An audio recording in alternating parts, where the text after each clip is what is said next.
Good afternoon, everyone. This is Allie Mastardo, Senior Association Manager of PPRA. Thank you for joining us today for our first webinar in the 2021 Ahead of the Curve webinar series. Today, we will hear from Kent County, Michigan on how they set and are achieving their network goals. We do have you all on mute for the webinar and we'll be using the question function on the sidebar of your screen for any of questions you may have. All questions will be answered at the end. This webinar is being recorded and a copy will be provided to all registered attendees via email and will be posted on roadresource.org. The facilitators for today's webinar are Lindsay Matoush, President and CEO, and Grace Sansberry, Account Executive for Vario Consulting.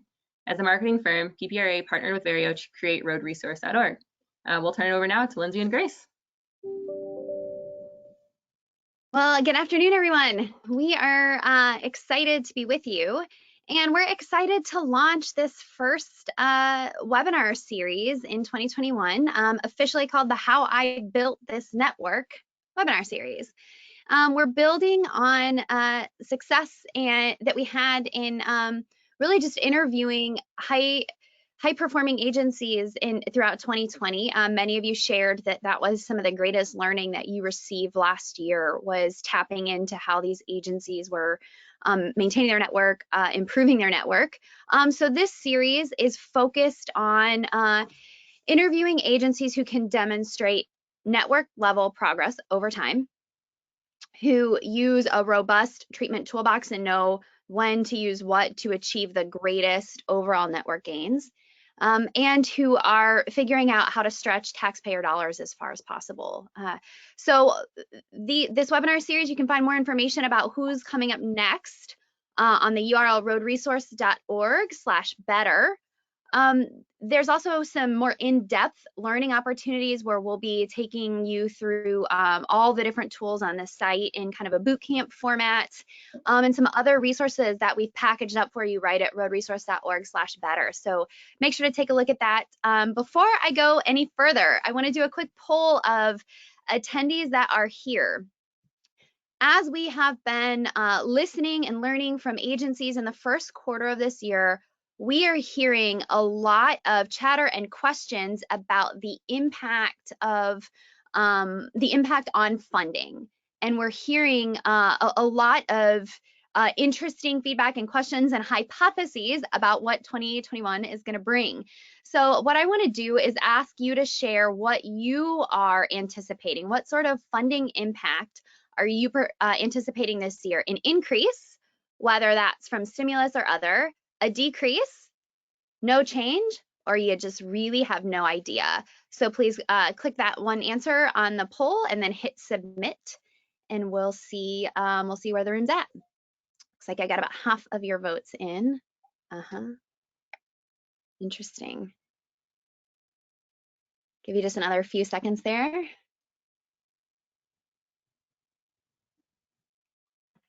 This might go down as the most even split that I have seen in one of these webinar polls. Looks like you're split almost down the middle. A quarter you anticipating increased funding, a quarter a little more anticipating decrease, some at no change, and some at uncertain. So thank you for that. In light of some uncertainty this year, and in light of what will likely be locally dependent impact on budgets, here's what we're asking agencies on this webinar series. We want to know, how did you do it? If you have actually demonstrated network level gains over time, how did you do that? How did you bring departments and decision makers along? How did you expand the toolbox? What kind of goals did you set, and how did you manage expectations along the way? How did you measure and evaluate progress against those goals? And what key partnerships or resources were important to you in getting there? What I'd like you to do in the chat, so if you look on your screen, you have a button that says chat. If you'll click on that, please take a moment just to answer, what do you want to know? What are the big questions that you have that you want to make sure we're asking agencies on these webinars in this series that we're producing for you this year? So go ahead and answer, what are the just type in the chat, what are the biggest questions that you're facing, whether you get increased funding, decreased funding, or just aren't sure. We'll pay attention to that. And then you can continue to use that chat throughout the rest of the webinar if you have specific questions for the panelists. I'll ask some as we go, and then I'll save the rest for the end, and we'll try to leave some time for Q&A. So with that, I just want to quickly say who's bringing you the webinar today. It's brought on by the Pavement Preservation and Recycling Alliance, which is a partnership of the 3 associations, EMA, the Asphalt Emulsion Manufacturers Association, ISSA, the International Slurry Surfacing Association, and ERA, the Asphalt Recycling and Reclaiming Association. So they come together and built a road resource with one single focus and one single promise, and that is that we empower agencies to be the very best possible stewards of their road networks and their taxpayer dollars. So that's what every resource we bring you is all about. And towards that end, here's what we're going to cover today. We'll turn it over to our panelists to talk a little bit about the Kent County Road Commission. They come to us from Kent County in Michigan. Talk about their sort of overall approach to planning and what kind of progress they've made over their network. How did they implement the plan? How did they communicate it to taxpayers and to others in their community? We're really excited to share with you some of that, and then we'll leave some time for Q&A. I'm really excited to introduce these leaders to you. We spend a lot of time each year listening and learning from agencies who are taking the same amount of money, sometimes an increase in money, sometimes a decrease, saying, how do I spend that money smarter to really see my network improve? And these guys have done an incredible job of setting a plan and sticking to it. And I think you're going to be really excited to hear from them how they made that happen. So I'll quickly introduce them and share their bios with you. We have Steve Warren. Steve is the managing director of the Kent County Road Commission and has been since 2013. He has been with the commission for over 32 years and has managed all of the short and long range planning programs, environmental studies, major improvement projects. He also developed the commission's asset management program, which integrates pavement management, performance management, and GIS. Prior to joining the commission, he served as the director of the Metropolitan Planning Organization for Grand Rapids metro area, and also worked as transportation planner for the Northwest Regional Planning Commission in Traverse City. Jerry is the deputy managing director of operations. He's been with the Kent County Road Commission for 43 years. As a member of the negotiating committee for the County Road Association of Michigan, and has given countless presentations regarding pavement preservation to both national and international groups. And then Maura Lamoureux is the communications manager. So pretty rare for us to get to hear directly from the communications manager. Most important thing today about Maura is today's her birthday. So happy birthday, Maura. And she has served as the communications manager for the Road Commission for 6 years. She's a member of the County Road Association of Michigan Public Relations Committee, and has provided workshops on topics like crisis communications and social media to help road agencies learn how to navigate some of those things. She also worked for over 10 years in public information for the Yonkers Public Schools, which is the 4th largest school district in New York. So she brings a lot of great thought about how to bring that really important audience along, our taxpayers and our elected. So you'll be excited to hear from her a little bit later. And with that, we'll go ahead and get into the meat of the webinar. So Steve, I'm going to ask you first to tell us a little bit about the Road Commission itself and just a quick overview of your improvement over time. So Steve Warren. Thank you very much, and we're excited to share some information. We love talking about Kent County and what we do here at the Road Commission. So for those who may be familiar with Michigan, we're on the west side. We're the second largest urbanized county in Michigan outside of the southeast part down in Detroit. So we're the big metro area on the west side of Michigan. Consequently, we have a relatively short construction season. We're subject to a lot of freeze-thaw cycles, average about 75 inches of snow a year. So managing roads is kind of what we do in the good season. The rest of the time, we're maintaining roads during the winter. We have 2,000 miles of county roads. Most of those are what we consider to be local roads, sort of a shared responsibility with our townships. But 660 or so miles are what we call county primary roads. We have 100% funding responsibility for them. And those would be the major roads in the county that connect to the trunk line system, the interstate system, connect urbanized areas. So next slide, please. I think the first step in any successful asset management or pavement preservation program is knowing what you have. This is something that we were a pioneer county in Michigan back in the early 90s. We began rating our road network in terms of its surface condition. Ultimately, in around the 2000s, we settled on a PACER program. PACER is a program that is a windshield survey of the surface condition of the road, which generally gives us a pretty good indication of its relative point in its life cycle. So you can see here that we rate roads kind of good, fair, poor. Incidentally, this is something that's supported by our local technical assistance program at Michigan Tech University, which also provides a program called RoadSoft. So we're able to take our road condition information, we're able to forecast conditions out into the future. And that is really key in terms of our planning, our budgeting, and ultimately our ability to improve our network, is knowing our condition, forecasting that condition, testing different investment scenarios, and adapting our plan. Next slide. This is a slide I think that really reflects the journey of our primary road network. The ups and downs really reflect different cycles of funding availability. And you can have the best plans in the world, but without proper resources, as many of you know, you just can't improve that road or that network enough. And this really reflects some of the ups and downs.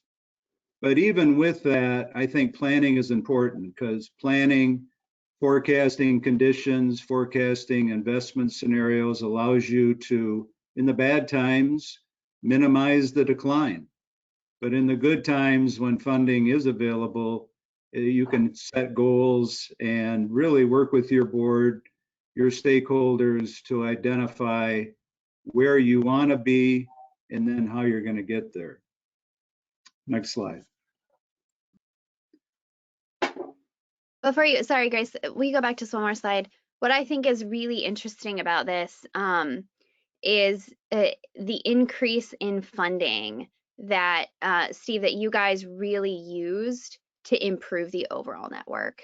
And we have a lot of agencies reaching out and saying, we're anticipating getting quite a bit of money and we're not sure how we're going to spend it all. And how do we spend it smartly? And you guys are such a great case of what it looks like to spend wisely. And I mean, this is a really incredible trajectory. Correct. And I think the most significant thing that's happened here in the last few years is a major statewide increase in transportation funding in 2015. And, we made an organizational decision that said, we owe it to the taxpayers, we owe it to our stakeholders, we owe it to our board to be able to identify how we were going to use that money. What are the expectations for improving the network?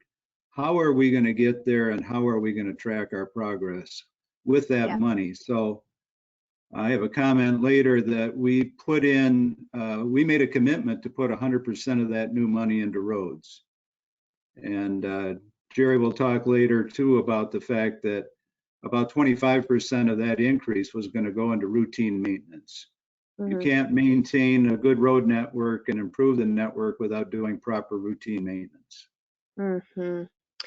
Well, let's get into some of those strategies because I know that you guys took a really disciplined approach to planning, communicating the plan, sticking to the plan, and really developing a plan based on some smart philosophies about what was going to make the money go for this. So I'd love to hear you talk just a little bit about that.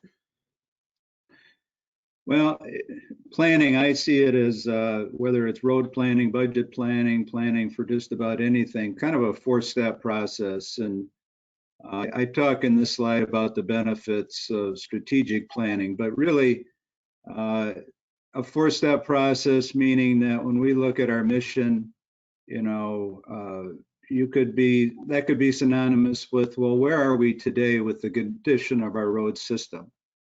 Using that pavement condition index to try to identify what those network conditions are. Secondly, in terms of vision, working with your board, your staff, your stakeholders, what's possible? What's our vision? Where do we want to be? If we're at 65% in terms of good and fair condition, but we want to be at 100% or 90%, what's it going to take? Again, with the assistance of our local LTAP, with the assistance of RoadSoft, the computer programs, we're able to make those forecasts and develop those scenarios, which leads me to the third point in terms of strategic objectives. We identify specific improvement targets according to our toolbox, our mix of fixes. We've run different scenarios that said if we do this many miles of pavement preservation, this many miles of resurfacing, this many miles of reconstruction, we keep tweaking those dials, and we've been able to determine that we can optimize those investments with that combination of improvement types to maximize the overall condition of our network. And finally, the fourth step in our planning process is one of gauging our progress. Are we making progress toward achieving those goals? So we have specific improvement targets. And then at the end of the year, we look at, well, how many of those miles did we meet? Did we exceed? Did we fall short of those targets? But with annual condition reporting, we're able to track our annual progress toward achieving that goal. And it's something that, again, it's communicated between our staff, our board understands where we're headed. It really becomes a foundation then for when they pass the budget, they know exactly when we talk about millions of dollars going into preservation or reconstruction or resurfacing, they have a basis. They understand what's that leading to. So it's the first step. That budget is that first step of achieving that strategic plan. Next slide.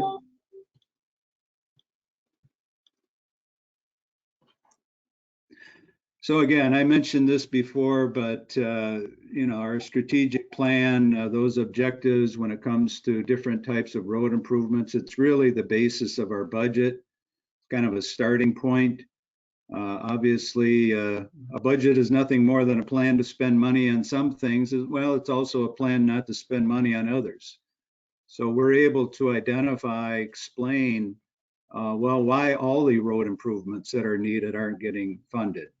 Where those projects may be in the future. As I mentioned, we committed 100% of the new funding, which for us was about $22 million a year. 100% of that new funding going into our mix of fixes with an emphasis on pavement preservation. And also a commitment to spend some of that money, that additional dollars on routine maintenance. And Jerry will get into that in a little minute. But we started in 2015 with about 65% of our roads in good and fair condition. And by 2025, we are making progress we're on track to achieve 90% of our roads in good and fair condition by the year 2025. Mhm. We have a lot more on Steve, our website about this if you're interested. Steve, somebody's asking, how did you determine what the reasonable or acceptable goal number is, that 90% good fair? How did you determine what that was going to be for your network? I think it was more a reflection of what could we do with that $22 million a year. So it's not so much that we just picked a number and said, well, what's it going to take? But we looked at what's the optimal kind of mix of fixes between reconstruction, resurfacing, pavement preservation. What can we possibly achieve with that huge increase in funding? And of course, we have many other competing priorities as well. Traffic safety, maintaining our buildings and equipment. There's a whole host of things when it comes to running an organization this large. But with the funding we had and with the influx of new funding, we felt very comfortable in forecasting that we could achieve 90% by 2025. Mm-hmm. Okay, and one more related question, which we could probably spend the whole hour on, but you can give me the cliff notes. How did you convince the county politicians that they needed to adopt your plan? Well, I tell you, the plan is really, I mean, it's primarily staff driven. I mean, our board understands that and trusts that, you know, we're good stewards of the money. We make our decisions based on good scientific data. It's really an opportunity for the board to understand what the challenges are. It's an opportunity for the board to come engaged, to ask questions about, well, what's the optimal mix of fixes? Why this, why that? So it's a process. It's an ever evolving process. We adopt a 40-page document, but the real benefit of that is the process itself. Mm-hmm. And our board was really engaged and empowered. And again, it adds a lot of relevance and meaning to the annual budget when they know why are we spending money in these various categories. Yeah. Thank you. Okay, I'm gonna keep us moving, but I am watching the questions box if you guys have more questions. Yeah, so real quickly, just when we look forward, and this really kind of takes us from last year out to 2024, I think the thing is here that we're looking to spend about 70% of our dollars over that period on our road improvement program for reconstruction. Only about 25% for preservation. Again, that's what we feel is that kind of optimal mix. But it's almost the inverse when you look to the right, because if you look at the actual number of miles that we plan on improving, it's almost the reverse, where 72% is roads that will be improved through some sort of preservation treatment, chip seal, microsurface, thin overlay. So obviously you can get a lot more bang for your buck with the preservation type treatments, maybe not lasting as long, but I think the other thing I'd like to mention is that we're gonna touch over that period, we're averaging about 17% of our network in terms of the number of lane miles we're improving, which is huge. Mm-hmm. So next slide, please. This is the last one for me, but again, I think tracking your progress is important, being able to demonstrate what we're doing with the money. This slide indicates that out of these 6 years, we were able to exceed our targets 5 out of the 6 years. Mm-hmm. A lot of times it's weather dependent, as Jerry will tell you, but I feel very good that we've been able to exceed those targets, because I'm a big believer in that you achieve generally what you measure. And it's important that we set forth those expectations and measure our progress as we go. Is that, Steve, are you saying you're touching 17% of the network every single year? Yes, on average, 70% of our lane miles. Yep. Okay, the attendees think that's pretty remarkable. So I'll take it over from here. Steve walked through the planning, the goals, and the monitoring that the Kent County Road Commission uses on their network.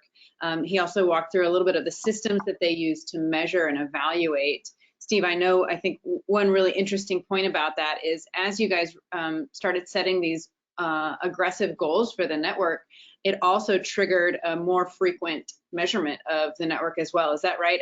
You used to measure 100% of the network every 3 years. And then at a certain point in that timeline, you shifted to measuring 100% of the network annually. Is that correct?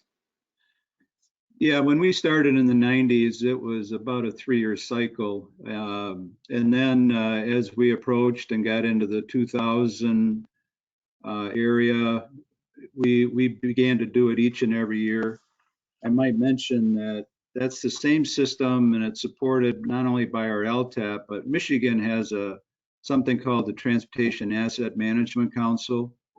And that level of measurement is actually supported statewide by the Asset Management Council. So we do get reimbursed for that collection of data.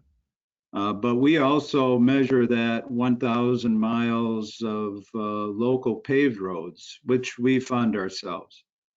Oh, great. But we do that each and every year. Fascinating. I think what's really interesting here is that these approaches, whether you have as integrated a system as Kent County has access to, there are many steps that you can take. Let's say you don't have access to annual measurements or a pavement management system for your network. Lots of steps that you can take today to start evaluating your network and optimizing. So I've just jumped us over to the roadresource.org website. You can join me if you'd like, or just watch here. I'm just going to outline a couple of the tools on the site that hit on exactly what Steve just walked through, and tools that you can use to start shifting your network toward a more optimized approach, looking at those assets and your goals. So if you're here on the network optimization tab, you can start right at the how-to guide. And I won't read through all this, but I want you to know that it's here to put to use. There's a quick how-to guide that shows the principles that Steve just walked through. We're assessing our pavement condition, optimizing our planning, and measuring progress cyclically as we go. A couple of steps that you can take, really good, better, and best ways that you can evaluate your network, starting with how do you measure it? How frequently do you measure your network? Step 2 is to optimize your treatment plan, and I'm going to walk through one of these tools here in just a moment. And then step 3, of course, measure progress. Every year, Steve and his team look at that strategic plan and evaluate how they're doing relative to their goals. So the first tool that I want to walk to is the remaining service life tool. Steve talked a little bit about being able to address 17% of his network, or approximately there, every single year, which really adds up over time. So this concept of remaining service life is something you can learn on the website. It's the idea that your network is ever deteriorating if you're not constantly adding life to it. So if you have a network with 500 miles in it, you need to add at least 500 mile years of service life into that network every single year in order to come out positive or trend upward by adding life to your network, with the understanding that it deteriorates if you don't do that. So a couple of examples here, if you're on the remaining service life page, and you can jump to it here under remaining service life, to learn about it, and then I'm going to walk you through the calculator in just a moment. The examples outline two approaches, and I won't get into it since we've heard a little bit about Kent County's network, but the idea here is you can spend your dollars in many different ways. Steve walked through Kent County's where they're spending a certain percentage in construction, but covering many more lane miles in preservation. So 2 examples of how you can manage your network here with a worst first approach or an optimized approach using the same amount of budget. Essentially, at the end of the day, when you spend your budget more wisely and add more life into your network, what we're looking at is this, at the end of the year, how many lane miles of life, lane mile years of life did you add? So if you're not contributing a positive lane mile year investment into your network, you are adding to a declining network. And I will just show very briefly how this works in the calculator, which you can find here in the top right corner. I've got an example pulled up. So here we are. Here's one example of the calculator, and I've already input everything for you. What I suggest you do is take some time, input last year's treatment plan for your network using this remaining service life calculator, and evaluate whether you've added life to your network or not. So on a 200 lane mile network with a total budget, here we go. And then you input your treatment plan under treatment type. In this case, this plan involves a lot of reconstruction, rehabilitation, and just a little bit of crack seal for preservation. And you can see down at the bottom, it calculates for you how many lane mile years you're adding. In this case, this person has only addressed 7% of their network, and they are losing 74 mile years of life. In a second example, with the same budget and the same network, the money spent differently throughout the network, shifting a little bit more into the preservation column, moving on to reclamation and recycling over those more conventional treatments. You can see how we've addressed 27% of our network and added 85 lane mile years of life to our network. So remaining service life is just one simple tool you can use to evaluate whether you're adding life or losing life. And of course, that whole network optimization is a system and an ever evolving, based on your evaluations, approach. So I'm going to jump back over to the presentation here. Before you do, when you are using that calculator or any other tool on the site, what you'll notice is that there's a life extension and a cost that are based on, life extension is based on average, especially if there are any sort of AASHTO standards out there. The cost is based on a national cost survey that we did. What that means is that your individual community probably experiences something different. And if you want to customize these tools to your cost and the life extension that you assign, there's a place that you can log in. You'll just scroll up to that. And you can create a profile here. And nobody ever sees this data but you, but it does make the resource a little bit more useful for you. You can customize it with all of your costs, all of your life extension, and as long as you're logged in, it will repopulate all the tools on the site with data that is more relevant and useful to you. Thank you for that. There we go. So talked a little bit about planning, network optimization, and evaluation. I'm going to hand it over to Jerry Byrne. Jerry is going to talk a little bit about the implementation of the plan and how Kent County Road Commission's plan has, or implementation has evolved over the years. Okay. Thank you. It's really bringing the plan into a realization. It's talking about putting boots and asphalt on the pavement, and how do you take that from paper to pavement? Pavement preservation for the Kent County Road Commission is really preserving what we have, and that can be a brand new pavement that isn't even open to traffic. We're already putting a pavement preservation treatment on the paving joints. We know that's where historically the problem is. We've worked with industry. Let's put preservation before we even open it to traffic. And it's putting preservation on a road that's rated 1 that was built in the 60s with a prime double seal that will never be reconstructed. So we run the whole gamut of pavement preservation, from a road not open to a road that is really could be ground up and put back to gravel, but our board said, no, that's not an option. Keep it paved, make it work. Next slide, please. When we look at, when we look at the toolbox of what we've done, we like to say we'll try anything once at the Road Commission that's legal. Okay, we look, we listen, we go out, we see what others are doing. We want to be up front. We don't necessarily want to be the trendsetter and learn, but when we want to learn from others' mistakes and what they've been able to achieve. So we look at all these different things, and I thought I had the list complete, and it's not. We've done scrub seals, okay? One of the things that we learned with this toolbox is how do you get industry to come to you when you only want to do a couple miles? We work very closely with our neighboring counties, with all the jurisdictions in this county, so we can package our program with a multi-agency bids, so we can get somebody interested to come in to do a mile for us and a mile for Montcalm. So we get some economy of scale. So if you think you can't do it, talk to your neighbors and say, hey, you know, what about putting a joint bid together so we can get somebody here with some new technology so we can try it. Again, we like to say we'll try any of those processes. You know, if we believe in them, we're going to try some new things.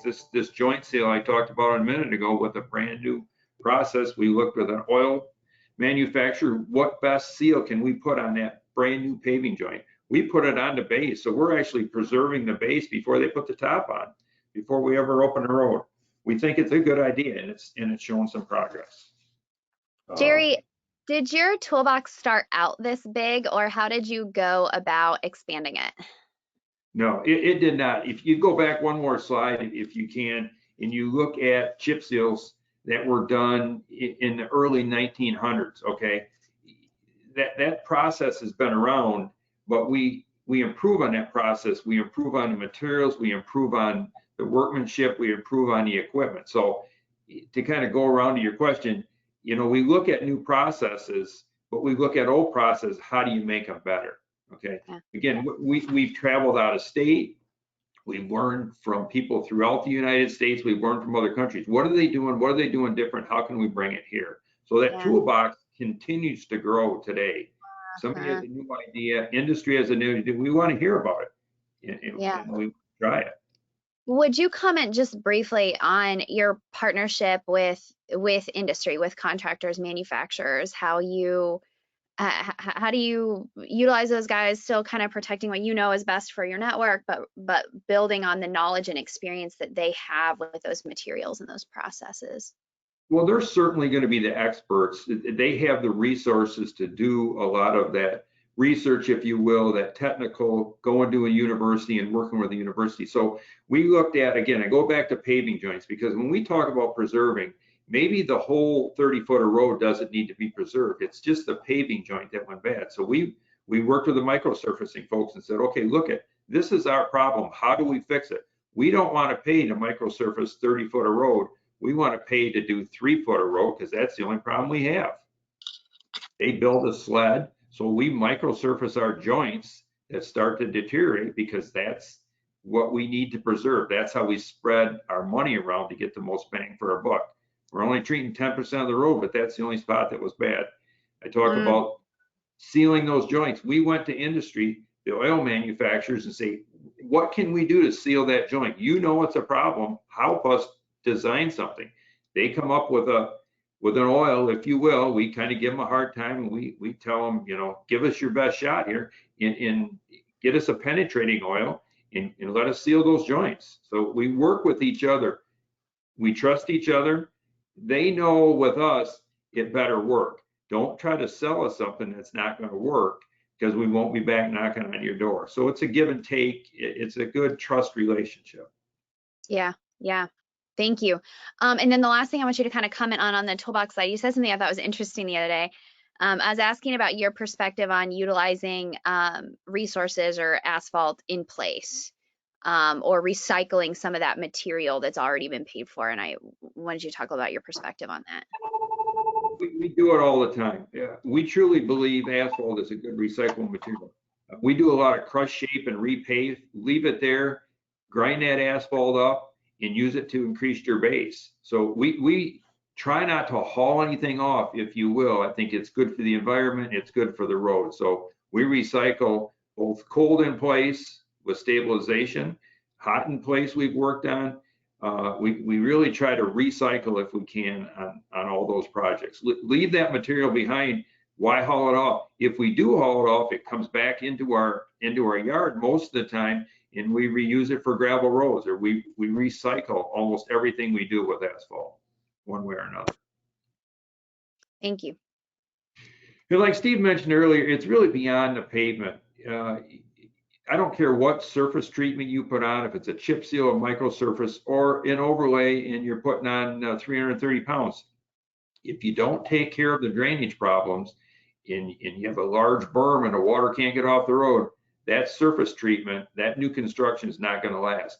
If that road is totally shaded and it can't dry out, then that surface treatment's not going to last. So you're setting yourself up for failure, we believe, if you don't take care of the underlying problems. You can't rebuild every road, but you can get the berm cut so the water can drain off as quickly as possible. Water is really the sin, if you will, of all road deterioration. If you can't keep the water off the road, out of the base, it's going to be a short-lived surface treatment, regardless of what it is. Really ensuring quality, and to us, that's really number one. We know that we're only as good as our worst job or our worst employee, okay? You can do 100 miles of preservation work, you can do 100 miles of chip seal, you're going to be remembered for the 1 mile that didn't turn out. You talked earlier a little bit about, you know, how do you get the politicians, if you will, on board? Well, you don't get them on board by a mile of bad chip seal, because they're going to tell you, I don't want chip seal back in my township or city, because they forget the other 100 miles at work. They remember the 1 mile that went bad. So we think it really boils down to good inspection, regardless if we're doing it with our own crews or we're doing it with a contractor's crew. We're going to have a dedicated person on that job to make sure the quality is good, and to make sure when the public comes out, they're talking to somebody face to face. Nothing's more important than work being done in front of your house. And if you can truly talk to a person right there, you build some trust. And right now we kind of lack trust in government all the way around. If you can actually talk to somebody, you build that trust, you build that relationship. That's that key, is that inspection process. I know that's been a big move in industry, as well as making sure that that inspection happens. Thank you. Mm-hmm. One of the tools, I'll jump in here, one of the tools on the website designed to hit on exactly what Jerry just walked through, understanding where you can expand your treatment toolbox and how you can implement those treatments on the correct road at the correct time, and understanding all the components that are necessary to come together for that acceptance and inspection component, fall here under the treatment section of the website. We usually like to start here with the question, what treatment is right for my road? Two ways to look at this. We'll hit the first one here, exploring by pavement criteria. This is a tool that's designed to show you or anyone who needs education about what each treatment addresses on your road, including various pavement criteria that you can input. So let's say I'm working on, I'm looking at a road that's got a PCI of C, which if you don't use PCI in your region, you can kind of understand some of the equivalencies here, what that means. I can input the primary distress, which let's just say in this case is moderate rutting. I can input the road type. Let's say it's a rural major collector, if I can find it on here, or a rural minor collector, sure. And then surface type as well. As you can see, as I went through that process, some of these treatments started to gray out, indicating a fog seal is probably not going to be the right thing to put on that road. But I could be looking at cold planing, micromilling as part of the solution, cold in place recycling, or cold central plant recycling, and understand a little bit more of how these treatments can address those distresses. All I need to do is click to learn more about that treatment. And I can even click to learn even more about in the Treatment Resource Center, which I'll take you to in just a moment. So I mentioned this is one way to kind of look at and understand what treatment is right for my road. The other side of the coin is maybe you don't know exactly what primary distress is going on in a given pavement. We've got a second tool here, Explore by Pavement Photos, which allows you to look at photos of roads undergoing various distresses, and they're organized in the condition A all the way through D. So your failing roads, your good roads. I can look at this list and kind of understand my road looks a little bit like this. If I take a look at that photo, I can see what's the primary distress going on in this photo and what are some possible solutions. As you can see, a pavement in condition B with high rutting could be a candidate for microsurfacing, in which case I can click to learn more about microsurfacing. And this is where you're taken to the Treatment Resource Center. Jerry said one of the, we'll try anything once. What do you need to know to try something new? This is exactly where you go to find out. And you can find it here in the navigation under Treatment Resource Center. There's 18 different treatments that all follow the same format. Simple to understand, high level information about the treatment, issues it addresses, common combinations. What do we need to know to pair this treatment with another?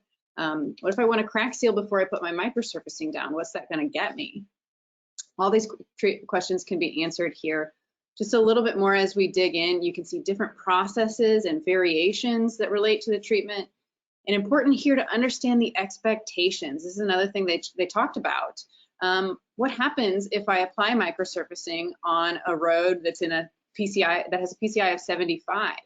Well, I can expect to get, on average, across North America, between 8 to 10 years. People are seeing more than that in different regions.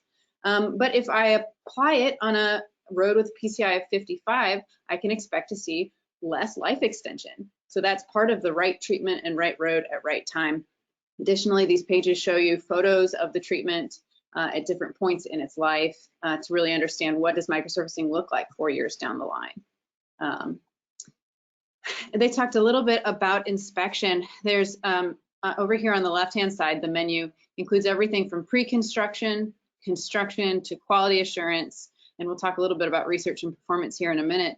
But here's where you can learn about inspection. Inspection guidelines are available for many of these treatments. And best practices, tips that you might need to know are scattered throughout the site. We call this a rule of thumb, where experts across the industry helped inform this, as if they're sitting across the table from you, sharing, here's what you'd need to know at this point in the process. So definitely something to look at. There's plenty of research on each of these treatments. We've compiled an easy reference, a location to get research, understand what's new, what's evolving, what's being tested out there, and understand a little bit more about these treatments. And success stories as well. You can see in your region who's using microsurfacing and what are they learning about it. Many of these treatments, you might be surprised who's so close to you might be using a treatment in your area. So check that out. That's the Treatment Resource Center under Treatment Toolbox. Jump back here. So we talked just briefly about communication. Having a plan, very important. Implementing the plan, very important. Communication is one of the steps that often gets glossed over. It's important to communicate the plan to keep all stakeholders invested in the process and make sure the plan doesn't change. So Jerry and Mara are going to talk a little bit about Kent County's communication. Hey, we're going to talk about building consensus, and you really need to be simple and honest. Don't set expectations that aren't realistic. Each of those members need to know their role that they play in that. An earlier question talked about how do you get your elected officials on board? Well, we know that typically elected officials are 2 4-year terms. They're looking for some more quick results. They're looking for ribbon cutting. Okay, they're looking for some of those type of things. Well, we like to keep it simple. If you look at the slides on the right, they really took a 3-year program for a township and able to show them what they could get with a 3-year investment. You're able to take those roads that were in poor and fair condition and turn those into fair and good condition. Keep it simple. You want to get your engineers or your consultants on board. Typically, engineers didn't go to school to be a pavement preservation engineer. They went to school to build things. Okay, pavement preservation isn't that. People go to school to build houses, not to paint houses. It's kind of a correlation. You know, the department heads and receptionists, they don't want roads in poor condition. They'd be happier with all fair because nobody's complaining about fair and good roads, but they're complaining about bad roads. Okay, you build them and make everybody understand their role. You need to make the user understand the role. We all need to remember that roads aren't just for cars. They're for motorcycles. They're for skateboards. They're for rollerblades. Sometimes you have to explain to people why you're doing what you're doing. You're trying to seal the road, keep the water out. It's going to last longer, even though it may not be quite as smooth because a hot mix road, when you put a microsurface, isn't the same. You have to take the time, but most importantly, you need to keep it simple so they understand it. We've got a great document that we can use, but the public wants to get their message in probably 3 minutes. You need to be honest, you need to be concise, and you need to keep it simple so they understand it. Relate it to their house. We like to bring it to your car. When do you start waxing your car? Do you wax your car when it's 7, 8, 9 years old and it's started to rust? No, you put that preventative wax on it when it's brand new, so it keeps that finish. If you keep it simple, keep it related, you can build that consensus. And the last thing I'm going to talk about is take ownership, okay? Again, I talked about you're only going to be remembered for that one road that went bad in a chip seal. Take ownership of it and fix it. If it's a problem, admit to it, figure out how you can correct it and get it back to where it's an acceptable level. You know, I don't want to, people, you know, pavement preservation is misunderstood and often hated. You know, people would rather have a flat black hot mixed road. They need to understand why you're doing it. Okay, in general, if you keep it simple, they'll understand it and they'll believe in it. I said earlier, right now, government, no matter what your party is or where you sit, there's a lot of disbelief going out there. Okay, when we're working in front of somebody's house, that's the closest level of government they're going to see because you're in front of their house. You're building that trust, and that trust at the local level, we can still get that if we keep it simple, we address their concerns, and we're honest. If we made a mistake, if that's not the finished product that we want, and we have that, we go back to that contract and say, look, we go out there, we meet, it's not what we want. How are we going to fix it? How are we going to make it right? That builds that trust. It helps a politician, takes the pressure off of them. Honesty generally works with the public if you can take care of the problem. So again, meet those complaints head on, and you're going to be okay. It's not super popular, but when you relate it to something they can understand, like their house or their car, you can get believers out of the vast majority. Thank you. Yeah, and Maura, Jerry, we don't usually pretty much. hear straight from the communication professionals. So got a couple questions from folks on here about how do you know when you get to bring on a communications professional? But first, let's hear kind of straight from the horse's mouth. How do you talk to the public about roads? Well, you know, I think the benefit when they brought me on was that I didn't know anything about roads. And so I think sometimes with the communications professional, that's a really good thing, because what I told them is they're the experts, I'm not. So if they're talking to me and I don't understand what they're saying, we're going to know that the public won't understand. So it's a good kind of measure that I can then hear what, you know, our experts are saying, and I can communicate it in a way that our community can understand. And it's very much like what Jerry said. You know, you want to keep it simple. You want to.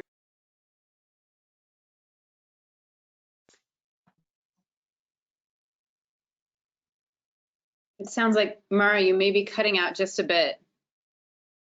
Yeah, it looks like we lost your audio, Maura.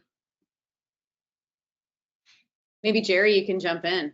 Sure. And again, I got it. Can you hear me now? Yep. Back. Okay, sorry about that, guys. Jerry, jump in if you all lose me.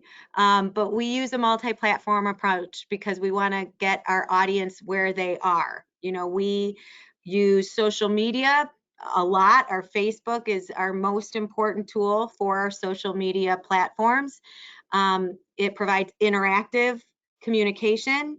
A caveat to that is if you use social media, you have to engage and be ready for that two-way communication, which actually is so important and beneficial in addressing questions and getting the word out.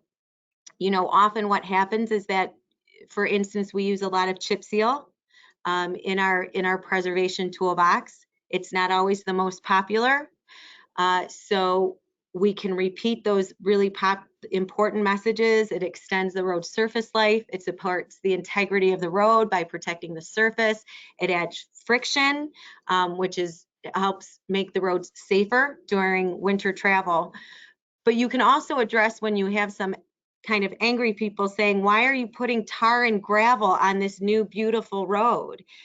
And even though at first you may want to avoid answering those questions, if you do answer those questions and if you do engage those haters, you will end up engaging more people who have now become interested in how you're going to respond to this person. And the best thing that happens is sometimes your community will answer the question for you. And then you're thinking, oh my gosh, the message has gotten out. This is wonderful. That makes my day when someone on our social media, before I can get there, comes to our defense and actually uses the proper messaging that we've been using. So that's why repeating is so important. That's why keeping it simple is so important. And this roadresource.org, we always say, don't reinvent the wheel. Use resources that are out there for you. And you have this beautiful roadresource.org resource that you can not only use the images or share links to it. I'm sure you all would be more than happy if people take the writing that's on it and use that writing to describe the treatments, to help you describe the benefits. So that's so important to have those resources at your disposal, especially if you don't have a communications professional on your team. Thank you, Mar. We know that all you wanted for your birthday was to be able to share your pro tips with a bunch of pavement managers. So thank you. That's absolutely right. And that's the slide that just shows you all just an example of how Chip Seal, we're using different platforms, but our message remains consistent. You have our website, you have an image and a social media post, you have a video on YouTube, and then you have a letter to the editor. And you will notice that throughout all of those platforms, the message is consistent and it's simple. Mm-hmm. Thank you. Mm-hmm. Yeah, thanks, Mara. In the vein of equipping you to not reinvent the wheel, roadresource.org has some tools built especially for agencies to communicate messaging about this. And in 2021, we will be expanding the resources here under the agency communication tools. Under resources, here's the blue button. We'll be expanding this in 2021, but for now, the tools that are at your disposal, take them, use them in addition to everything on this site. We want it to get out there. We have a very short 2-minute video that talks about what optimized network management is and why pavement preservation, why in-place recycling, why all those pieces can come together to really benefit your community. So share that out there, real easy to download and send out, in addition to these downloadable one-pagers. If your community is interested in preserving their roads or starting to preserve their roads, get some credit for it. Download these one-pagers. There's language you can use, put your logo on it, and send it out to the public, to your decision makers, to electeds, etc. All this stuff really adds up. As Mara said, a consistent message matters for the longevity of your plan. And we'll be updating that section of the site this year with more tools. So we'll be building you a pretty robust toolbox that you can use to communicate with the public this year, especially if you do not have that in-house communications person. With the last 2 minutes we have, and then we'll take another few minutes right at 12:30 to do a few more of these FAQs. But the last 2 minutes here, I want to ask whether people get more money or less money this year. What are the fewest right things that an agency must do to spend that money for an up and to the right trajectory about their overall network? If they want to kind of see something like what you guys have seen, Steve, Jerry, or Maura, what do they need to focus on? Where do they need to start? Well, to me, again, I think you need to understand where you are, what you have, what the conditions are. So really the first step is that ability to rate your system, understand what you have, inform your board, inform the public, and then use the resources like you have, whether you use remaining service life or whatever method, to be able to test and evaluate different investment scenarios, different mix of fixes. But obviously, as we demonstrated, preservation, you can get a lot of miles with relatively few dollars. And if they're put on the right road at the right time, they can perform well and extend your network quite a bit. So that'd be my thought. Know what you got. Jerry, what about you? Yeah, I guess the only thing I'd add is consistency. What we like to see is a consistent program. If our funds are up or down, we like to see a consistent construction program and a consistent preservation program. Wild swings sets expectations for the homeowners, for the public, where if you have a consistent program year after year and you have a plan like Steve's laid out and we show, you can look at it, you can follow it, you can tell them when they're next. Big spikes and valleys, no matter if it's on our primary road system or our township road, it just sets unreal expectations for how come all the work this year and we get nothing next year. Consistent program is good for industry. It's good for the taxpayer. It's good for the agency, we believe. Anything from you, Maura?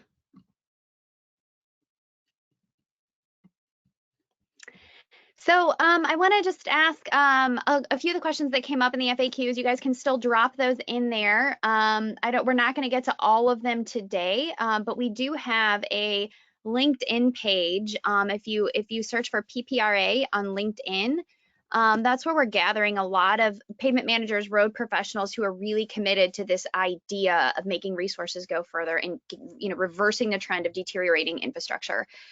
So people are kind of sharing best practices and things like that. We'll be posting more answers there, but I want to ask a few that I think could really benefit the group. So one of the questions is, when you are thinking about non-traditional processes, what gets you comfortable trying them? What kind of worries you, and what gets you comfortable trying non-traditional processes? And you might speak to like others in your department. Maybe it's not you, maybe it's others in your department. Go ahead, Jerry. Well, whenever we try something, like you say, non-conventional, or we have a supplier telling us they have the best thing since sliced bread, we talk it over, we talk it amongst ourselves, we may talk it over with some of our neighboring agencies. Have you tried this? Have you seen this before? And again, common sense needs to come into play. If you're trying to glue things together, it needs to be clean, warm, and dry. And if you kind of follow that principle, you can get most things to work. Maybe not to the same expectation, but where we've seen failures, no matter if it's a new product or old problem, one of those three things wasn't right. It wasn't clean, it wasn't dry, it wasn't warm. You can't stick things together, and that's really what preservation is talking about, is holding things together. Again, we've traveled way outside of Michigan to look at new process and call and talk to somebody.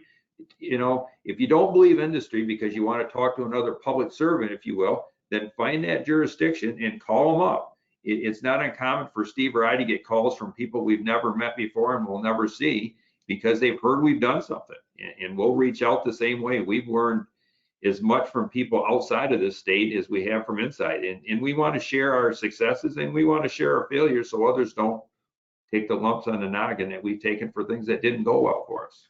Yeah. I'm going to answer one quick question here, and that is there any way to get kind of a general cost of different tools in the toolbox? The problem for that is that it's so different by region. So there aren't really averages that work nationally. On the Road Resource website, we have programmed in averages from a national survey, but that means they're going to be higher or lower than what you're going to experience. So the best thing is to reach out to local folks, or on the Treatment Toolbox that Grace showed you, there's a place where you can search for contractors and manufacturers that do work in your area.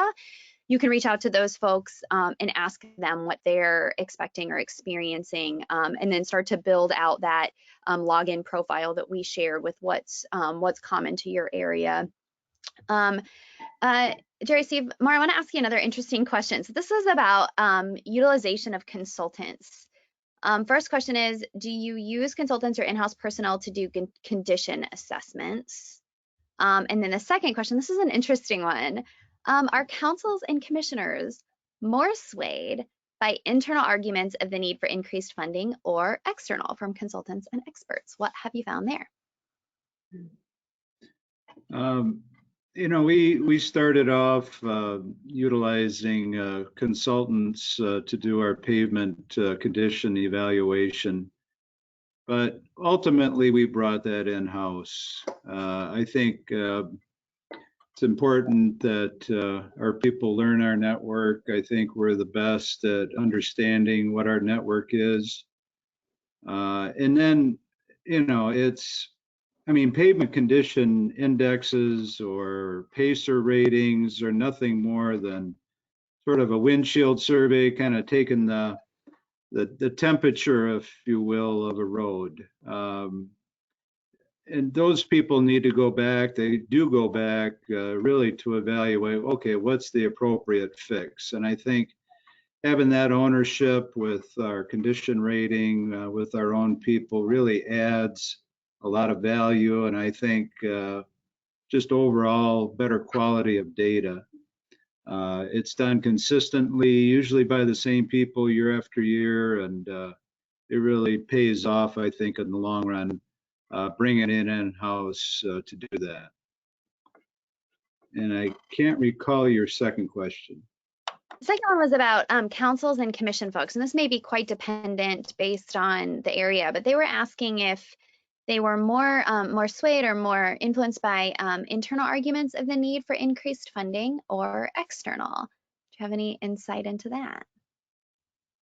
I think, speaking for our board and beyond that, our county commission, Jerry and I have both been here a long time. You mentioned in our bios 30 and 40 years. So there's been a lot of consistency and not only the message, but the messengers. So I think they know us, they trust us. And I think when they look at the fact that we're making decisions, recommendations based on good science, that we have a foundation of good information, we're able to demonstrate our success by tracking the number of miles of road improvements we've made and constantly updating those projections. So when they see the data, when we work with them to help them understand it, I think they clearly trust us. When I was with the Asset Management Council, we kind of took that same approach with the Michigan legislature. We went side by side with the State Department of Transportation, and through our County Road Association made several presentations to House and Senate committees.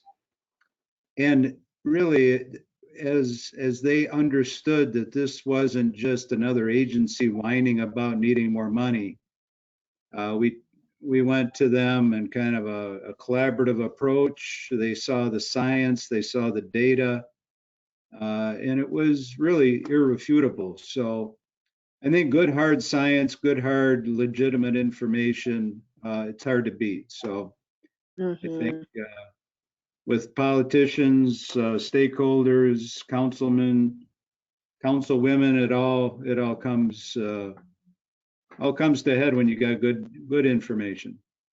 And I just carry on with Steve. We'd like to take those folks with us too. We'll pick up a township official.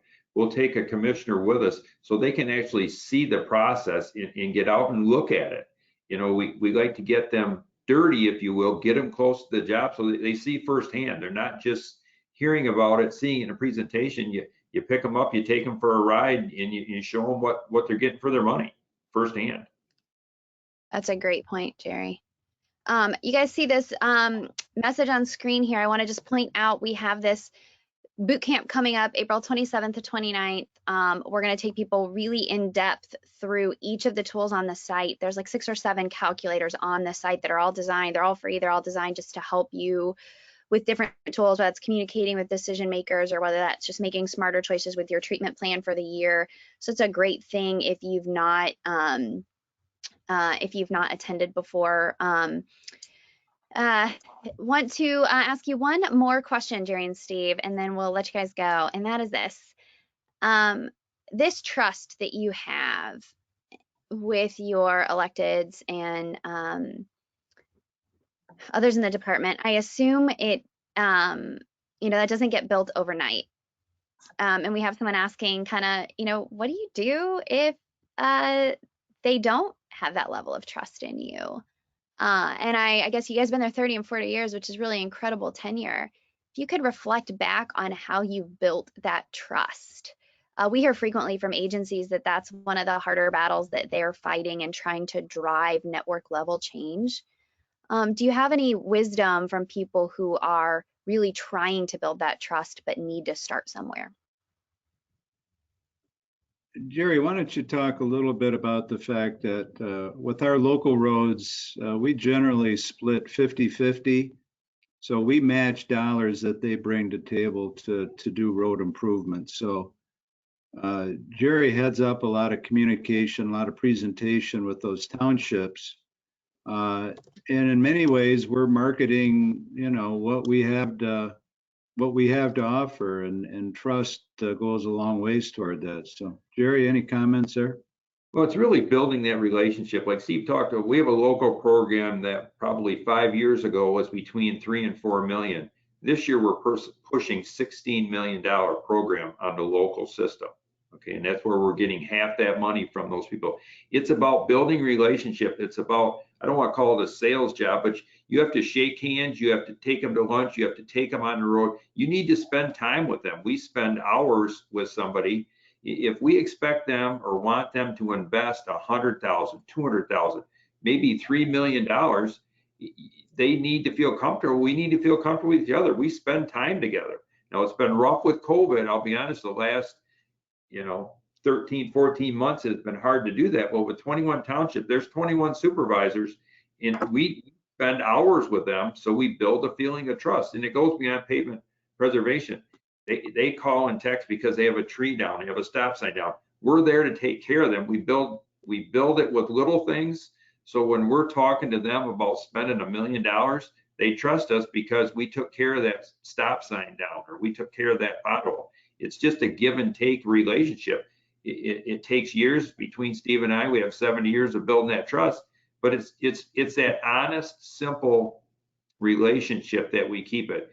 If we make it too complicated, then they don't trust you. If it's simple and they can believe it, they're going to trust, and you're going to have that mutual respect for each other that builds that trust. And that's where I think we've probably succeeded building that respect for them. Their partnership, they're closer to the locals than we are. We're the county level, but we have that trust and respect for each other. We've done presentations on that where we bring some of our partner township supervisors together, and they talk about that trust level. It's really respect and trust. Yeah. Well, thank you so much, all of you who attended today. Jerry, Steve, Maura, I think you guys can all see why we wanted you to hear directly from them. Thank you for all the time involved in getting ready for today and being willing to share kind of inside out how you have made the progress that you have. It's really impressive work. So thanks for taking the time to be with us today. And any of the questions we didn't get to, we will try to get answers and circulate that out. So have a great day, everyone. Thank you so much. Thank you.